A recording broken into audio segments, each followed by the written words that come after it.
आदिति अपने घर से वापस आ गई थी। आने वाले कुछ दिन उसके लिए बहुत ज्यादा बुरे बीते। एक तो वो अपने घर को और भी ज्यादा मिस कर रही थी, दूसरा वो बहुत ज्यादा थका हुआ फील कर रही थी। जब से वो अपने घर से वापस आई थी, थकान के मारे उसकी हालत खराब हो रही थी। वो बहुत बीमार सा फील कर रही थी। उसे अचानक से डर लगने लगा था। वो सोच रही थी कहीं विवान की बात सही तो नहीं थी। क्या सच में मुझे ट्रैवल नहीं करना चाहिए था? कहीं मुझे कुछ हो तो नहीं गया? ऐसे कई सारे थॉट्स उसके दिमाग में आ जा रहे थे। आदिति शाम के समय अपने बेड पर लेटी थी। तभी रावी उसके कमरे में आई और बोली, ओए, तो इस समय सो क्यों रही है? आदिति को लगा कि रावी उससे प्रिपरेशंस के बारे में बात करने आई है। जब से आदिति वापस आई थी, वो प्रेजेंटेशन की बिल्कुल भी तैयारी नहीं कर पा रही थी। आदिति को मन ही मन इस बात से गिल्टी फील हो रहा था कि रावी को अकेले ही सब करना पड़ रहा है। आदिति बैठ गई थी। उसने एक पिलो अपनी गोद में लिया और बोली, सॉरी यार, थोड़ी सी थकान सी फील हो रही थी, इसलिए लेटी थी। रावी ने उसके माथे पर हाथ रखते हुए कहा, तेरी तबीयत तो ठीक है ना? 2-4 दिन से देख रही हूँ, तू ठीक नहीं लग रही है। डॉक्टर के पास चलें क्या? आदिति ने कहा, नहीं रे, उसकी जरूरत नहीं है। थोड़ी वीकनेस है, अपने आप ही चली जाएगी। तू बता, क्या बताने आई थी? रावी ने कहा, अरे यार, बताने नहीं, एक बुरी खबर देने आई हूं। आदिति ये सुनकर थोड़ा डरते हुए बोली, बुरी खबर? क्या हुआ? रावी ने थोड़ी उदास आवाज में कहा, कॉलेज में जो कॉन्फ्रेंस होने वाली थी ना, वो कैंसिल हो गई। आदिति ने हैरानी से पूछा, क्या? पर क्यों? ऐसे कैसे कैंसिल हो सकती है? गेस्ट इनवाइटेड है, उसका क्या? रावी ने बुरा सा मुंह बनाते हुए कहा, उन्हीं की वजह से तो कैंसिल हुई है, हमारे गेस्ट ही नहीं आ रहे हैं।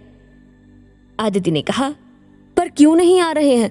लास्ट मोमेंट पर वो मना कैसे कर सकते हैं? सारे अरेंजमेंट्स हो चुके हैं, अब अगर वो लोग नहीं आएंगे तो कॉलेज के लिए कितना बुरा होगा। रावी ने कहा, आई नो यार, बट क्या कर सकते हैं। मैंने प्रोफेसर शर्मा से बात की, उन्होंने बताया कि रमाशंकर मेहता जी की फैमिली में कुछ इमरजेंसी आ गई है, इसलिए वो और अयान मेहता नहीं आ पाएंगे। आदिति ये सुनकर हैरान थी, पर जाने क्यों अब वो थोड़ा रिलैक्स फील कर रही थी। अब उसे रमाशंकर मेहता के सामने नहीं जाना पड़ेगा। आदिति उनके सामने पेपर प्रेजेंट करने के लिए बहुत एक्साइटेड थी, पर जब से उसे ये पता चला था कि रमाशंकर मेहता विवान के फादर है, वो उनके सामने जाने से कतरा रही थी। पता नहीं क्यों वो उनके सामने नहीं जाना चाहती थी। आदिति इस बारे में सोच ही रही थी कि रावी ने कहा, सुनना, तो एक बार विवान से बात करके देखना। आदिति ने अपनी आंखों को बड़ा करते हुए पूछा, विवान से क्या बात करूं? रावी ने कहा, अरे इस बारे में कि उसके पापा और भाई हमारे कॉलेज में क्यों नहीं आ रहे हैं, उसे तो पता ही होगा ना, एक बार पूछ तो। आदिति ने पिलो एक ओर रखा और खड़ी हो गई। फिर वॉशरूम की तरफ जाते हुए बोली, कैसी अजीब बातें कर रही है तू भी। मैं विवान से भला क्यों पूछूं? मुझे उससे कोई बात नहीं करनी है। इतना कहकर आदिति वॉशरूम में चली गई। रावी ने चिल्लाते हुए कहा, अरे पर उन्हें कोई फैमिली इमरजेंसी है, इसलिए वो नहीं आ रहे हैं, तो इसका मतलब है कि विवान की फैमिली में कोई प्रॉब्लम हुई है, तो तुझे जानना चाहिए ना कि क्या हुआ है। कुछ देर के बाद आदिति वॉशरूम से आई तो उसके चेहरे पर अजीब सा दर्द था। रावी ने उसके पास आकर उसे पकड़ा और कहा, तू ठीक नहीं लग रही है, मुझे लगता है हमें डॉक्टर के पास चलना चाहिए। आदिति ने बेड पर बैठते हुए जवाब दिया, नहीं यार, वो मुझे अभी वॉमिटिंग हुई, इस वजह से ऐसा लग रहा है, शायद एसिडिटी हो गई है, ठीक हो जाएगी, डोंट वरी। रावी ने आदिति को पिलो के सहारे बिठाते हुए कहा, अच्छा तुम विवान से बात करना। आदिति ने थोड़ा चिढ़ते हुए कहा, तू भी ना रावी, बस पीछे ही पड़ जाती है। और मैं विवान से क्या पूछूं? विवान, क्या तुम्हारी फैमिली में कोई प्रॉब्लम हुई है? ये फिर उसने मुंह बनाते हुए कहा, वो इतना सुनते ही भड़क जाएगा। मैंने तुझे बताया तो है कि उसे उसकी लाइफ के बारे में कुछ भी पूछो तो वो गुस्सा हो जाता है, और वैसे भी हमें इससे क्या लेना देना है, छोड़ना। आखिरकार रावी ने हार मान ली और अपने कंधे उचकाते हुए बोली, ठीक है, जैसा तुझे ठीक लगे, चला मैं चलती हूँ, तू आराम कर और किसी चीज की जरूरत हो तो मुझे बुला लेना। रावी इतना कहकर चली गई। रावी के जाने के बाद आदिति भी लेट गई। उसे फिर से वॉमिटिंग सी फील हो रही थी। उसने पास रखा हुआ बैग उठाया और उसमें से एक ऑरेंज गोली निकालकर मुंह में रख ली। इससे आदिति को थोड़ा बेटर फील हो रहा था। अब वो विवान के बारे में सोचने लगी। क्या हुआ होगा उसकी फैमिली में? कहीं कोई बुरी खबर तो नहीं है? क्या मुझे सच में विवान से इस बारे में बात करनी चाहिए? नहीं यार, वो बेकार ही गुस्सा करेगा। वैसे भी मैं डायरेक्टली ऐसे कैसे पूछ सकती हूँ कि विवान, क्या तुम्हारे घर पर कुछ प्रॉब्लम हुई है? नहीं, रहने देती हूँ। कुछ देर यूं ही लेटे रहने के बाद आदिति ने अपना फ़ोन उठाया और विवान का नंबर डायल कर दिया। उसे खुद पता नहीं था कि उसने ऐसा क्यों किया, पर वो खुद को रोक नहीं पाई। वो बस जानना चाहती थी कि विवान ठीक तो है ना। आदिति ने फ़ोन को अपने कानों पर लगाया। दूसरी ओर बेल बज रही थी, पर विवान फ़ोन उठा नहीं रहा था। अब आदिति को और भी ज़्यादा चिंता होने लगी। विवान फ़ोन क्यों नहीं उठा रहा है? क्या हुआ होगा? एक बार फिर से ट्राई करूं क्या? नहीं यार, अगर कहीं बिजी होगा तो कुछ देर वेट करती हूँ। मिस कॉल देखकर शायद वो कॉल बैक करे। आदिति ने ये सोचकर फोन साइड में रखा और आंखें बंद करके लेट गई। कुछ देर के बाद रावी उसे खाने के लिए बुलाने आई। आदिति अभी भी बीमार लग रही थी। उससे खाना भी नहीं खाया जा रहा था। स्पेशली दाल देखकर उसे वॉमिटिंग सी फील हो रही थी, जबकि दाल आदिति की फेवरेट थी। उसे समझ नहीं आ रहा था कि ये सब क्या हो रहा है। उसकी ये हालत देखकर रावी भी बहुत टेंशन में आ गई। उसने कहा, कल हम डॉक्टर के पास चल रहे हैं, बस मुझे तेरी कोई बात नहीं सुननी है। आदिति ने धीरे से हाँ में सिर हिला दिया। खाना खाने के बाद दोनों अपने अपने रूम में सो गई। आदिति विवान के कॉल करने के बारे में भूल गई थी। सुबह लगभग 6 बजे के करीब उसकी नींद खुली। उसने देखा वो बहुत जल्दी उठ गई थी। उसने फिर से सोने की कोशिश की, पर अब नींद नहीं आ रही थी, तो वो अपने बेड से उठी। जैसे ही वो उठी, उसे एकदम से चक्कर आ गया। आदिति फिर से अपने बेड पर बैठ गई। उसे यूं अचानक अपनी तबीयत खराब होने पर हैरानी हो रही थी। अचानक जैसे उसे कुछ समझ में आया। अरे, कहीं ये प्रेगनेंसी के सिम्टम्स तो नहीं है? हाँ, ये हो सकता है। आदिति का टाइम अब जैसे कट ही नहीं रहा था। वो जल्द से जल्द इस बात को कंफर्म करना चाहती थी, और ये कॉन्फर्मेशन उसे डॉक्टर शुभी से ही मिल सकता था। सुबह के लगभग 9 बजे आदिति इनफर्टिलिटी सेंटर जाने के लिए तैयार हो गई थी। वो सोच रही थी कि उसे इस बारे में विवान को कॉल करना चाहिए या नहीं। बहुत कंफ्यूजन था। अगर वो सच में प्रेग्नेंट हुई तो विवान इस बात को मिस नहीं करना चाहेगा, पर अगर नहीं हुई तो? हे भगवान, क्या करूं? आदिति अपने फोन को हाथों में लेकर उसे घूर रही थी। तभी रावी उसके कमरे में आई और बोली, रेडी? आदिति ने हैरानी से रावी को देखा और बोली, रेडी किस लिए? रावी ने कहा, डॉक्टर के पास जाने के लिए। और किस लिए? मैंने डॉक्टर पटेल को कॉल करके अपॉइंटमेंट ले ली है। हमें 10 बजे तक वहां पहुंचना होगा, अब चल। आदिति ने ना में अपना सिर हिलाते हुए कुछ कहने की कोशिश की, पर रावी ने उसे रोकते हुए कहा, देख, मना करने की कोशिश मत करना। मैं तेरी कोई भी बात नहीं सुनने वाली हूँ। तुझे डॉक्टर के पास तो चलना ही होगा। आदिति कहती, अरे मेरी बात तो सुन। मैं कहाँ मना कर रही हूँ, मैं तो खुद डॉक्टर के पास जाना चाहती हूँ, पर हम डॉक्टर पटेल के पास नहीं, डॉक्टर शुभी के पास जाएंगे।